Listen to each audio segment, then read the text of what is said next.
Welcome to Looking Within, a podcast to help you quiet your mind, settle your body, and see God's presence in your everyday life. I'm Julie. I hope our time together will help you to feel more grounded, whole, and filled with a growing desire to be a conduit of God's love and presence to the world around you. Now, let's begin.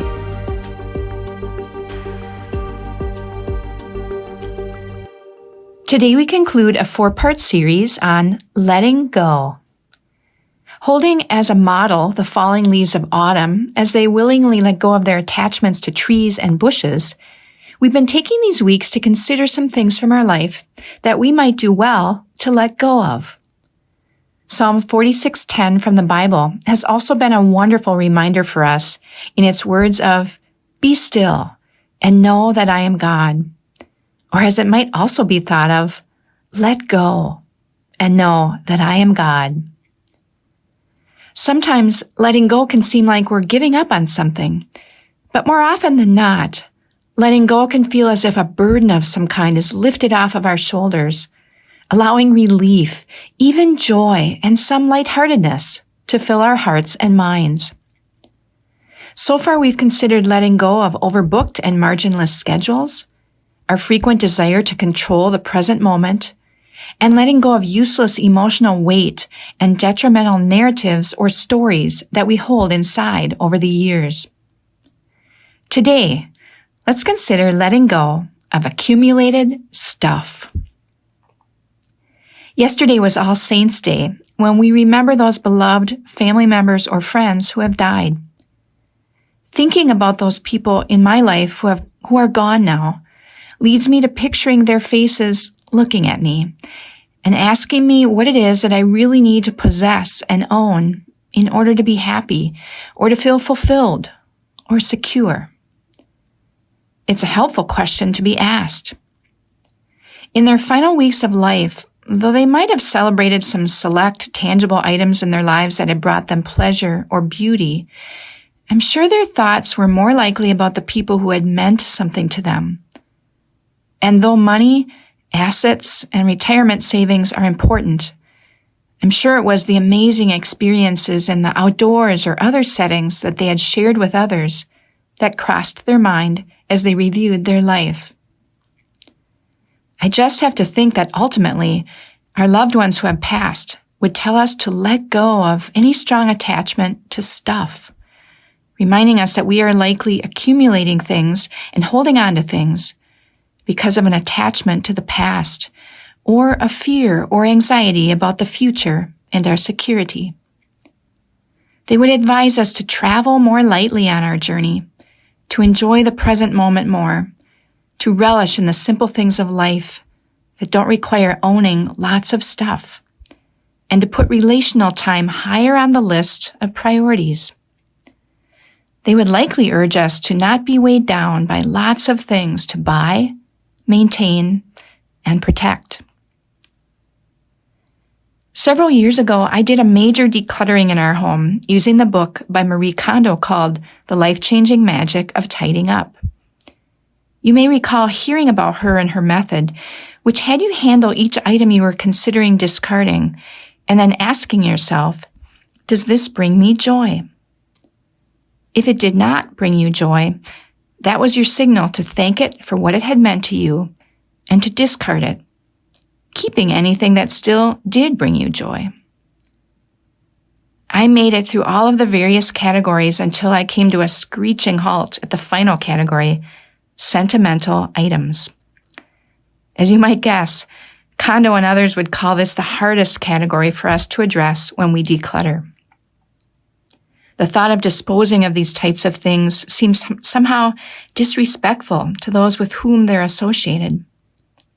We fear that we'll lose precious memories connected with these items, and perhaps we're clinging to a happier time in our life. Again, I think of my relatives and friends now past saying to me, "Julie, the wonderful memories you have will never vanish. Even if you discard this note that I wrote to you, or this crystal bowl that I used, but that you'll likely never use. or this collection of photos that you just won't be looking at anymore. Hold the memories in your heart, they'd say, and then let go. Before we enjoy a few quiet moments together, let me ask you, are your living spaces a little overrun with more stuff than you really need? And if, like me, you're holding on to mementos from the past that no longer do bring you joy, is it worth keeping those mementos of things that you would otherwise forget? As Kondo says in her book, we live in the present. No matter how wonderful things used to be, we cannot live in the past. The joy and excitement we feel here and now are more important. One more thing about those who have passed.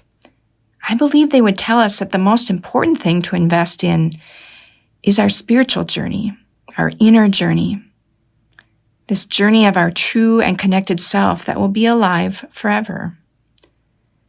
This is your Christ self, your connection with Christ, your source of life and love. This thought alone is the best reason to clear some stuff out of your life in order to make room for a clarity of mind and heart, and for energy to be given to your relationship with the divine. Let's think about this during our quiet moments together.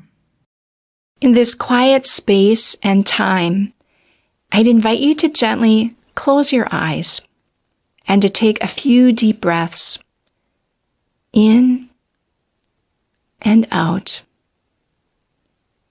in and out. Hear the sound of the bowl calling you to look within. Let it center you. Let it awaken you to God's presence.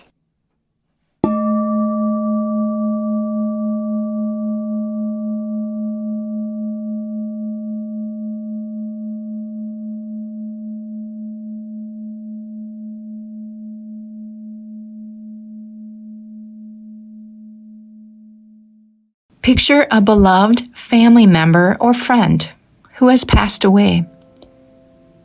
Have a conversation with them.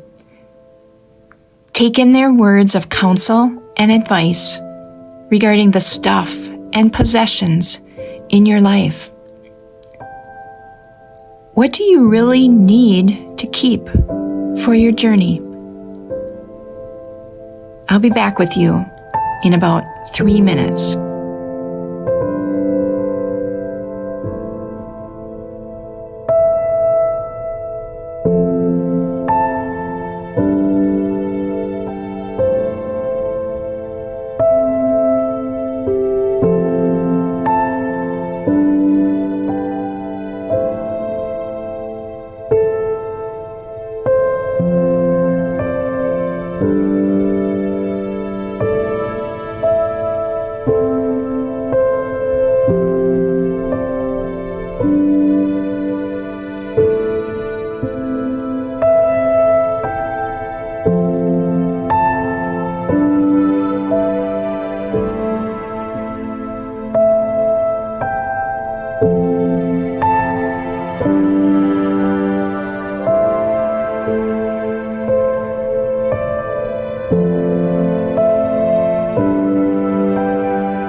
Take one more minute to notice what's happened in your heart while you were in the quiet.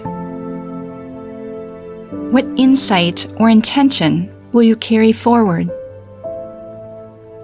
End by just being with God, resting in God's loving presence, and letting God enjoy your presence.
I'd invite you now to take a few deep breaths in and out. In and out. Hear the bowl sound calling you back to this day. Gently open your eyes, remaining still for a moment longer.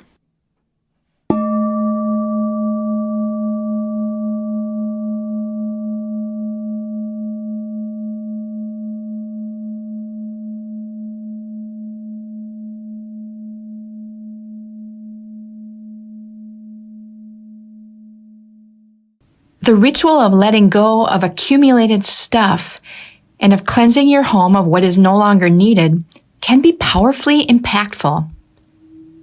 What do you actually need for the journey?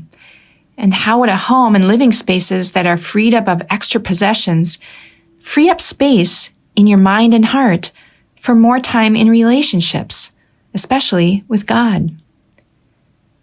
I truly do believe that our loved ones now passed away would support our examination of our homes for any items that no longer serve our journey. And as an earlier step in this process, carefully weigh whether or not you actually need to purchase something. This is a good practice to establish early at any point in life. We take nothing with us as we leave this world, so it is best to travel more lightly even now. The memories of the past will remain in our hearts even without keeping the associated items. It's okay, our beloved relatives and friends now past would say. It's okay to let go. And then be ready for your home, your body, and your mind and heart to feel lighter somehow and more available for the love of God and people to fill in those spaces where lots of items and stuff used to reside. Thank you for making time for your inner self today, for developing and enriching your relationship with God through reflection and discovery. Whatever you've experienced, carry that with you in the coming days. You can find more episodes at our website, Gloria-Day, that's DEI.com/lookingwithinpodcast, or subscribe through your favorite podcast app. If you know someone who might enjoy and benefit from this podcast, share it with them. Your financial contributions make this ministry possible. To give, visit gloria-day.com/giving. Thank you for your support, and we'll see you next time.